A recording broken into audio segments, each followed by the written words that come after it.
Good day, listeners. Welcome to this edition of the Pure Sex Radio program. We're so glad to have you with us. My name is Jonathan, and a friend and a guest on the line all the way from the great country of Canada. We have Shawn Bonneteau on the line with us, and so Shawn, welcome to the program. Hey, thanks, Jonathan. It's really great to be here, all the way from stormy Halifax, Nova Scotia. Yeah. Well, I've said, years ago, we had a guy that came to our men's workshop from Nova Scotia. And I said, man, if there's any way that we could get a workshop up there, it's such a gorgeous, gorgeous part of the world. It is, yeah. We moved here almost 2 years ago, and on the license plate, it says that it's Canada's Ocean Playground. So when we got that license plate, we realized that was really true. There are lakes everywhere, and you're 30 minutes from the ocean at every time. Yeah. Well, I really want our listeners to get to know you, to kind of just hear your story, and then kind of hear what you've been doing with a ministry called Secret Habit, and really trying to help men break free from kind of the secret habit of porn and other kinds of, sexually sinful behaviors. So why don't you dive in and just kind of give us a little bit of your story and maybe some insights that you've learned along the way that you're using to try to help others in this area. Yeah, absolutely. So just for starters, it's myself and my wife. We work for an organization called Open Door Center, and we run the division Secret Habit. So it's been a huge blessing to be called into ministry with my wife, Helena, as well, who's giving birth around February 20th coming up here. So we're going into a new season. But that alone is a benefit from freedom from pornography and masturbation. But yeah, I'd love to dive into my story. So for myself personally, I'm 28, and I saw porn at around 10 years old. And looking at some of the things that Jay Stringer talks about in Unwanted, he talks a lot about it being an introduction. And when I look back at my story, I really think about one of my friends had really introduced me to pornography in his dad's closet. It was his magazines. And looking back, I think some of the beliefs that I had was that it's meant to be done in secret. Wow, this is really exciting, but I can't tell anybody. And I just remember from a really young age there, feeling the grip of pornography right away. There was something inside of me that knew that it was wrong, but there was something else inside of me that said, I want more of this. And I think most people can kind of have that same feeling inside when they are introduced to it or see pornography. But what I kind of wanted to do today, Jonathan, with my story is also wanted to weave in some of the negative or faulty core beliefs that came from either situations or people in my life, because I believe that really was the foundation to me becoming an addict and really struggling with pornography all the way into my marriage and really wreaked a lot of havoc. So I've been working through a lot of faulty core beliefs and thoughts with my clients and thought that would be helpful. A lot of times people say, man, it's like you're reading my mail. But today I kind of want to have this feeling. I felt like God put it on my heart to say, I can actually read your thoughts because I've had them all. And I thought that would be really hopeful for everybody today. So, looking back at my past, seeing porn at 10, it was this really weird season of my life because growing up, I actually had a really loving father and mother, but it was almost like around age 10, there was this chasm. Like my parents just kind of became emotionally distant at the time where I needed them most. And it was really a time where my mom left the church. My dad stopped giving me hugs, and it was almost like I was not delighted in anymore. I wasn't pursued anymore. I remember growing up around those times, it's almost as if our family became a family that kind of poked fun at each other in terms of humor. And I just remember feeling like my dad was a really cool friend, per se, but he wasn't a father, and I really lacked a lot of leadership growing up. So I remember some of the beliefs coming from that is I'm not wanted, I'm not seen, I'm not loved unless I do something well. Nobody cares about me, so I have to fend for myself. I can't even trust my own family. How could I trust others? And I really had this foundation of, hey, I'm all alone. And I remember just being isolated all the time as a young boy. Video games, pornography. I remember just longing for my parents to even ask me, "How was your day, Shawn? How are you? You look sad. How are you feeling?" And I just longed for that. So kind of, looking back at my family system, there definitely was a lot of dysfunction, and it didn't seem like that on the surface. So it's definitely taken me time to unpack that. And if I look back as well with my father as an example, I actually saw him when I was around probably 13 years old watching pornography. So, I'm this young kid, I saw pornography, I obviously quickly started looking for things on Google. I was such a naive young guy. I remember looking on Google, or actually AOL at the time, and I typed in PORUN. It was porn. I didn't even know how to spell it. I was so innocent. And that's the scary part about young kids seeing porn nowadays, or even Instagram or whatever else, is they're so innocent and they're just looking for education. And Jay talks about in Unwanted that where families and faith communities won't educate, pornography will. So, my dad watching pornography, I see him.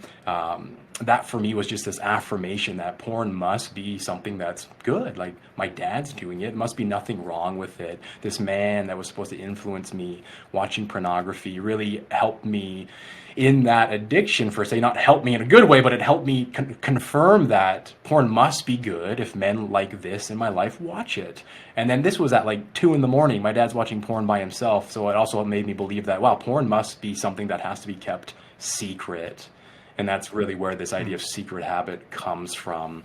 But growing up, I really struggled a lot. First of all, I didn't have a faith. I didn't know Jesus. So my mom was a Catholic growing up, comes from a very rigid home. My dad wanted nothing to do with it. So there was always this weird tension of faith in our family. And I think that for me was really troubling to see my mom being so devoted and then my dad being so against it. And I'm just longing for my dad to know me and see me. So there was a lot of dynamics in and around that I've had to work through as well. But growing up again, I had a lot of acne, self-image issues. I think, when we look at the addiction in my life, it was really rooted in not feeling like I could even be seen, a lot of shame. And that was really sad for me. I remember having acne problems compounded on this addiction. And not only was I internally feeling shame, but then I externally felt like if someone looks at me, they are going to think I'm so ugly.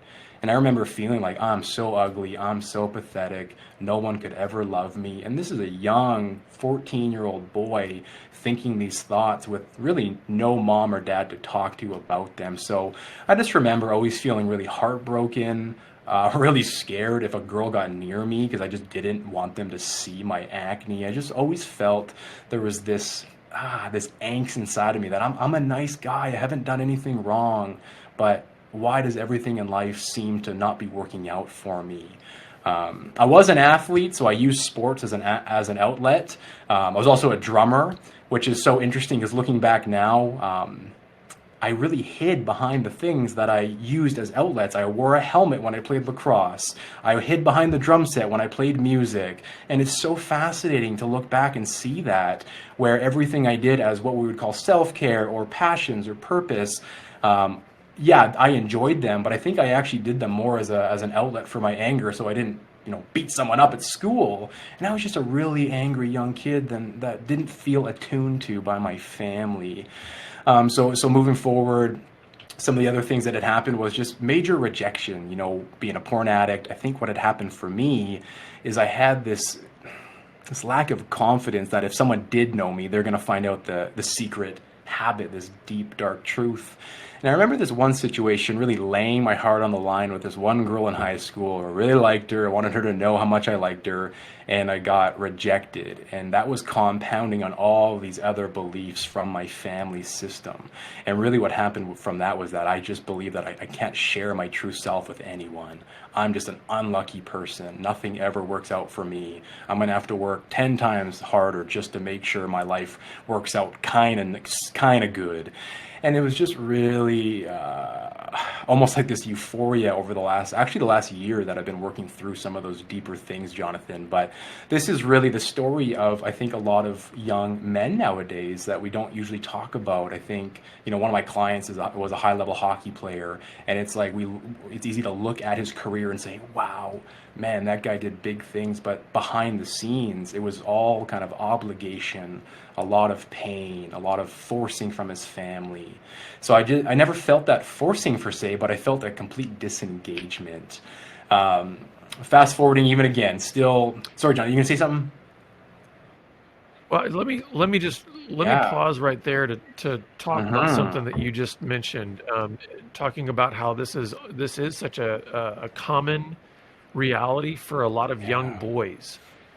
Can you talk about that specifically from the framework of how we maybe uh, don't really know how to help young boys navigate those Mm-hmm. emotions that are part of, like, you were talking about the family dynamics of being in a family where something Mm-hmm. shifted around 10 or 12 years old, where the kinds of affection and touch that was going on, and then what those kind of emotions felt like for Yeah. you.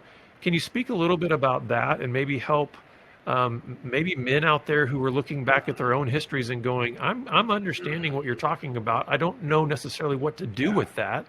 Or maybe they've got sons now and they're saying, okay, I've got a 9-year old Yeah. boy. How do I do that? Because it does feel like there should be some kind of Yeah. transition. I mean, do I still, you know, grab my 15-year-old son and pull him in for a hug and a kiss when that feels kind of awkward and weird? Can you speak to that? Absolutely, yeah. There's something that Adam Young from the podcast with The Place We Find Ourselves that absolutely struck me recently. And he said, every child has this innate desire to run to their parents when something's wrong. And that might be when they're young. That might be to run to them for a hug and a kiss. But as they grow up, that might be to run to them for just comfort of an ear to listen and an affirmation that everything's okay.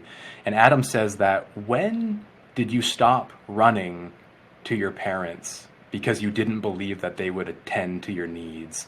And that just rocked me. I think I heard that a few months ago, and it just absolutely floored me that it's almost this idea of when did it become pointless to run to those that you think should be there for you. So taking that Mm. from, taking from what Adam said, I think, as even I'm going to be a parent soon, and I just think there's this place of leading. Like, young boys want to be led. Like, I remember being a young boy, I just so longed for my dad to teach me things, to teach me how to be a man, to teach me how to love women, to teach me how to do an oil change. Like, I just longed for my dad to teach me things, but he really just wanted to have fun with me, which, once you grow older, 12, 13, you don't need a best friend. You need a father and a leader. And that's something that I still long for. If I look back on my story, it's still something there's in my heart. And I'm so grateful to have a heavenly, perfect father. But there's always a sense of me that longs for my earthly dad to be more of a leader in my life. And if I could just speak to fathers in general, our kids need us to be leaders. And if we look at the character of Christ, of what a man is, it is so much more than just being what we call strong. And don't you think also, like, that idea of talking? I love what you mentioned about Adam there, and saying that, when did you stop running to your parents? Um, that also has implications in our relationship with Mhm. God, doesn't it? Absolutely. So if I don't feel safe to run to my parents, and God says He's a Mhm. father, that's a difficult transition to make. In other words, I think we can't be trite and simplistic in our Christianity when we're trying to invite people into this life-changing Mhm. relationship with their heavenly Father, when in reality, their only experience with a father has been one of discord and disconnection, and I don't want to run to that person. Yeah. So help us understand, what were some of the things that started to, because you mentioned about how you didn't Mhm. know Jesus as a young boy. So can you carry the story Yeah. forward and help us understand, when did that relationship with Christ come Yeah, about? absolutely. You're so bang on, Jonathan. And it came into my life at a really, God has a sense of humor kind of timing. I was actually in the secular business world for quite a number of years, really chasing money because I thought that if I could make a lot of money and be successful, then all of the other junk in my life would kind of just, even keel, even out. And what a lie that was. And it was amidst this seeking of success and money that a few of my mentors in business were Christians, and I was dating a girl at the time, and we were fighting all the time about things that I didn't see them fighting about. And I remember one time my mentor looked at me and said, Shawn, like, man, you got to figure out your faith walk. There's just something in there that is off. And I like to accept a challenge. So, I put on my suit and tie, 8 weeks in a row, start church hopping, you want to prove them wrong. And man, on that eighth week, there's a longer story to it, but God met me in this church I went to, sitting in a church of 800 people with a suit and a tie on, hiding as far back as I can. And it's a sermon on the Church of Thyatira, sexual immorality. And for the first time ever, I heard somebody say, you can be free from pornography, and Jesus is the answer. And that just rocked me because A, I'd never heard anybody say you can be free, and B, I'd never heard anybody talk about Jesus in a way that wasn't this rule book and this, this iron fist, and it just blew me away. So that was really a focal point for me.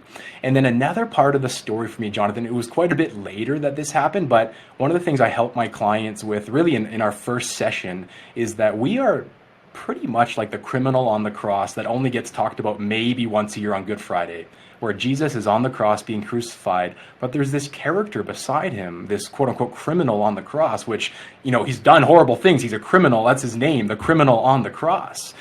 And he just says that he just confesses and professes that you are the Son of God. Like, remember me when you get to heaven. And Jesus doesn't ask him 1,000 questions. He doesn't judge him for what he's done. He just says, my son, you will be with me in paradise. And I just love that story because when I really allowed that story to permeate my heart, it just blew my mind that the Lord is not this puppeteer. He's not expecting me to be this perfect person. And I'm talking to you're the grace-based recovery go-to guy. So I love actually sharing this story alongside your book as well. But those are the two stories that really come to my heart when you ask a question like that. So when you came to Christ, it sounded like a lot of things started to converge in the sense of, okay, there's a recognition that, yeah, you're entangled in pornography. You see the hope that Christ can offer. Talk to us about what did then that transition look like? What did that process then look like? Because I think a lot of people, Christians included, want to have this idea of, hey, can you tell me what the formula is for like just being able to snap my fingers and kind of just all this stuff magically just disappears or changes? Can you share with us what your process looked like, and then maybe talk a little bit about the reality of it being a process? Yeah. And that it's not just a singular moment in time that everything is going to be different. Absolutely. One of my mentors, I know he's a friend of yours. He told me that the road of recovery is a road of discovery, and that's why it's a lifelong journey, also called sanctification. Sometimes we forget that word sanctification is this personal growth story that God is writing in our life, that we are writing with him. But my story, I just want to say that it is going to be unique. There's things that, man, I wish I did differently that I now help my clients do better. I look back and I just, wow, God was so gracious because I did not do that well. But some of the things that I did, Jonathan, like I think the biggest thing, I think it's a famous quote, is like step one is getting out of denial. And I remember at this church, a couple weeks after that sermon, there was a lady sharing her testimony from Celebrate Recovery about sexual addiction. And I just was so floored by this lady sharing her story in front of 800 people about sexual addiction. I had never even conceived the idea that someone would ever do that. So for me, that was wild. I just felt, wow, that looks like, seems like a place that I could talk about my stuff. So I actually got out of denial with going to Celebrate Recovery. That was the first step for me of just saying, I have a problem. I don't know if that's where I'm going to get all the healing, or am I going to fix it, but that's a place where at least I can go, and it seems like I can share my stuff. So I was able to do that. So that was the first step. The second step for me, which I wish was done very differently, but it was actually telling my wife. If I could go back, I wish we could do a really good full disclosure with a therapist or a mentor or a counselor. But unfortunately, it came the morning after my first relapse into marriage. I had kind of white knuckled it 2 months into marriage, and woke up basically crying, shivering, shaking, terrified, and I knew I couldn't withhold telling her anymore. So that was the second step for me, was really telling my wife. Not that it was in the best fashion, but it allowed me to break the silence. And I think that was huge. And one of the quotes that my wife and I love, I think it's from Richard Rohr, but it says that where intimacy, or so where secrets are present, intimacy is absent. And it's just like, wow, I didn't do it well, but I did allow for the darkness to come out. A big thing for me, Jonathan, and this is something that my wife and I really helped clients with, was journaling. I actually was amazed at how journaling for me, not even really having an idea of how to do it that well, but just a place for me to write down all the anger and all the resentment and all the pain, naming the things, releasing the things. Like, I was getting out. I remember having one journal probably this thick, and there was a lot of F-bombs in there. And I just think, man, as Christians, sometimes we forget that there's things deep down there that need to come out. We don't need to be politically correct in our own little journal. So that for me was huge. It allowed me to really see where my negative, faulty core beliefs were. It helped me see where the tendencies were of where I get angry, where I get lonely, where I get this, where I get that. And man, that was a huge game changer for me.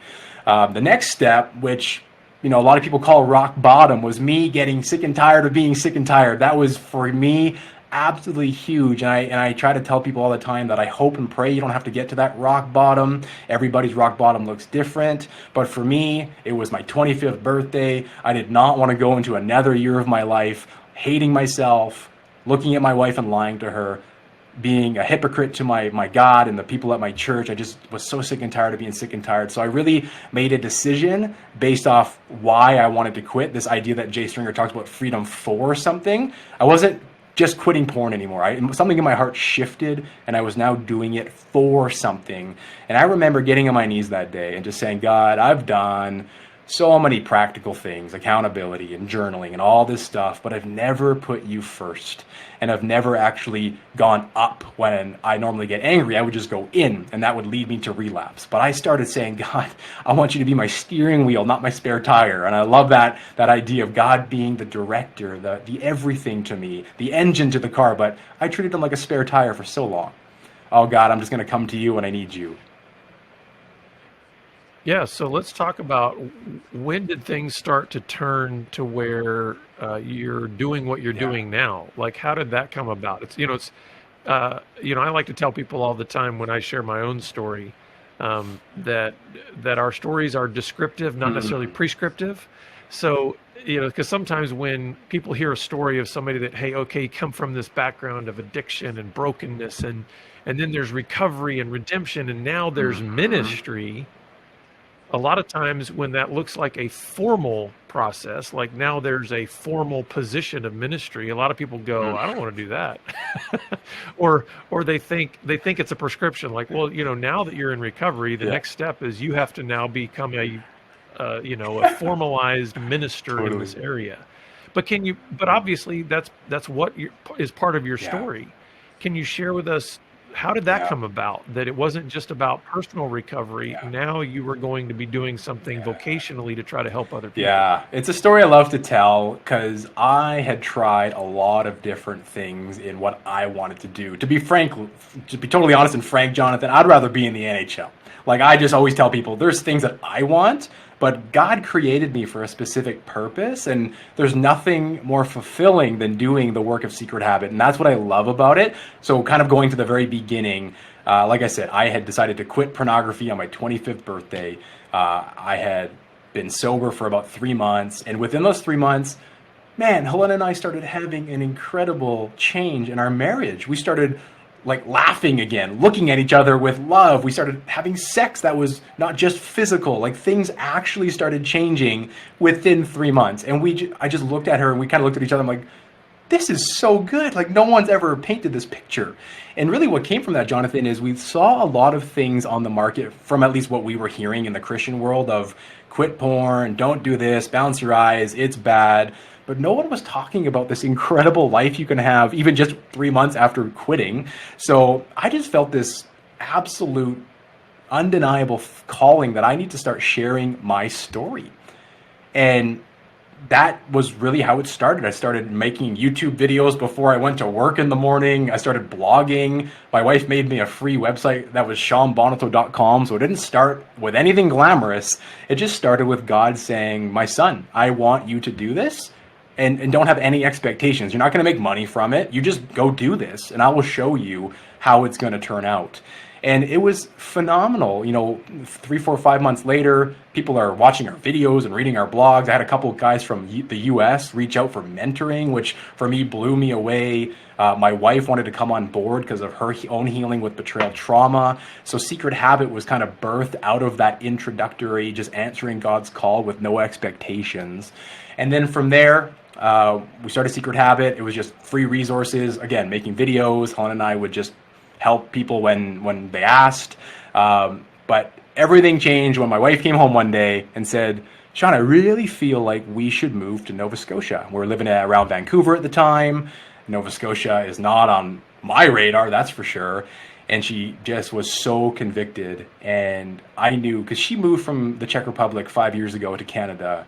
And we met on our first day in Canada. So I know that when God calls her somewhere, there's a good track record. And I was really scared. So she comes home that day and just says, Shawn, I'm going to pray because I really feel like God's calling us out there. And I just feel like he's going to convict you as well. Like, what a bold woman. I love her. And that, sign after sign after sign, literally seeing T-shirts of Nova Scotia and all these crazy things. A couple months later, I just said, wow, it's very obvious that God's calling us out there. And the only thing that we could sense him saying is that I want you to do Secret Habit full time. And we had no idea how that would work. We had no idea what it would look like, but we decided to pack 3 suitcases and drive across Canada with this hope that God was gonna do something big, because he spoke to us and we just were crazy enough to say, hey, we don't have anything here. Everything we have here, we built on our own. So that was really the beginning of Secret Habit, was God calling us in different times, different maturity. And when we got to Nova Scotia, we wanted to launch it. Actually launched it as a for-profit business, and it did not work at all. And that was God just saying, hey, be more patient. You didn't listen to me. And we ended up then having a really divine appointment with the CEO of the organization we work for now called Open Door Center. And that's where she had kind of said this idea of, wow, God's been really putting it on my heart for about a year now that we would help people with pornography addiction. They help with unplanned pregnancies and sex trafficking. So it really fits seamlessly. And Helen and I were like, God called us here. We don't really know what it looks like, but we would love to be mentored and helped by somebody with a bigger organization. So for us, it was a no-brainer.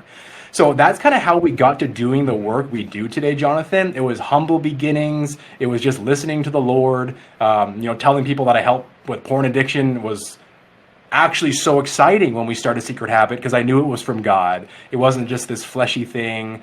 I get excited talking about it because I've tried so many things and nothing fulfilled, even if it made me more money, or if I was better at it, or if it was really cool sounding. So we just know Secret Habit is the Lord's, and for him to provide the way he's provided, because we're donor funded, man, it has been nothing but answered prayers. So today, we obviously have in 1 year seen things that we didn't really think could happen in 1 year, with client testimonies, restored marriages. Man, it's just been so cool. So that's just kind of a snapshot of what it's been like, Jonathan. Mm-hmm. Well, Shawn, thanks for sharing your story and for responding to God's call. We're about out of time now, but I would love for you to be able to just share just any kind of word of encouragement that you might have to the guys out there that are wherever they may be on this, journey of moving from sexual brokenness to wholeness in Christ, and then any where that you would like to point people for more resources or help. Please do so. For sure. Well, I think my encouragement would be that you're not alone. Like, I hope that my story can be encouraging to you. I hope that you hear other people's stories and realize that there is so much hope for you. There are amazing resources that have come out. One of them that we take people through. One of them is Grace-Based Recovery from Jonathan, but one of them is Unwanted by Jay Stringer. And I love the way that Jay frames that our story is a roadmap to God, that he says our lust and our anger and our anxiety and all of these things, they're just telling us something, that our heart is actually longing for good things, but the world, perversion, resignation, they have stolen what is good and made it bad. So my hope for you is that your story becomes a light in a dark place, that you see your story as a beacon of hope, because it's going to tell you things. And I would love to be able to help you, anybody, through that. I think I just want to end on that, our services because we're a nonprofit are actually free of charge, which I think helps so many people, especially with COVID going on. So that's really how we work, and I want to offer that to anybody listening that maybe can't afford a service or maybe just connects with me. We do have our services free of charge. We do ask people if they would want to partner with us so that we continue to offer these services for free to those who need it. But for those who cannot afford, we actually are able to do that, which is amazing. So if you need help, I absolutely know the feeling of needing help, and I would encourage you to reach out. You can go to our contact page at secrethabit.ca, and you can fill that out, and someone will get back in touch with you and set up an appointment, and then we can have our first session and really see the best path for you while working with Secret Habit. And then the second thing is, if you want to help, maybe you're listening to this and you've had freedom, maybe you're listening to this and you love the work that we're doing, God's just kind of put it on your heart. We're able to offer these services for free because of the generosity of other people. So being completely donor funded, we always love to invite people into being partners with us so we can grow in God's call. We feel like this is a very special calling that God has given us. So if that's something that you feel like you'd like to support, you can go to secrethabit.ca/donate. And from there, you can set up a special gift, a monthly donation. We have Canadian and US tax receipts as well. So that's just really on my heart. We love to be able to help anybody, and being able to be a nonprofit, it's allowed us to help people that can't afford services. And we offer in-person in Halifax and virtual all over the world. So that's my heart, Jonathan. Awesome. Well, thanks again, Shawn, for being on the program with us. And listeners, we'll put all that stuff in our show notes so that you can get in touch with Shawn and seek out some of their resources. But listeners, we're always glad that you're with us, and we do look forward to seeing you back here again next time on the Pure Sex Radio program. Take care.